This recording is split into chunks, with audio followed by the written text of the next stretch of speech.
திமுக கூட்டணியில் தேமுதிக போட்டியிடும் தொகுதிகள் இன்னும் இறுதி செய்யப்படவில்லை என கூறப்படுகிறது.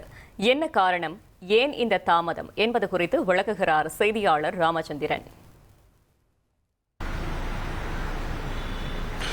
வேட்புமனு தாக்கலுக்கு இன்னும் 2 தினங்களே உள்ள நிலையில் திமுக கூட்டணியில் இடம்பெற்றிருக்கக்கூடிய தேமுதிகவிற்கு 10 தொகுதிக்கான அடையாளத்தை இன்று அதிகாரப்பூர்வமாக வெளியிடப்படும் என்றும் எதிர்பார்க்கப்படுகிறது.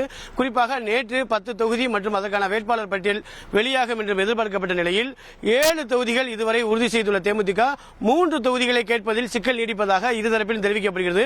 குறிப்பாக தேமுதிகவை பொறுத்தவரை ரிஷிவந்தியம், விக்கிரவாண்டி, அதே போல ஆம்பூர் ஆகிய 3 தொகுதிகள் தங்களுக்கு ஒதுக்க வேண்டும் என தேமுதிக தரப்பில் வலியுறுத்தப்படுகிறது. ஆனால் திமுக தரப்பில் இது குறித்து சாதகமான பதில் வராதால் கிட்டத்தட்ட 4 கட்ட பேச்சுவார்த்தையில் இழுபறி நீடித்துள்ளது. இன்று இறுதிக்கட்ட பேச்சுவார்த்தை நடத்தி அந்த 3 தொகுதிக்கான அடையாளத்தை காணப்பட்டு அதிகாரப்பூர்வமாக வெளியிடப்படும் என்றும் எதிர்பார்க்கப்படுகிறது. குறிப்பாக சென்னை மாவட்டத்தை பொறுத்தவரை தேமுதிகவுக்கு எந்த தொகுதியும் ஒதுக்கவில்லை என்றும் சென்னைக்கு அருகில் இருக்கக்கூடிய பல்லாவரம் தொகுதியை திமுக தரப்பில் உறுதி செய்ததாக தெரிவிக்கப்படுகிறது.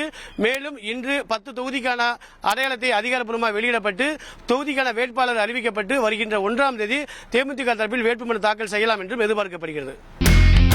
இனி செல்லும் இடமெல்லாம் செய்தி.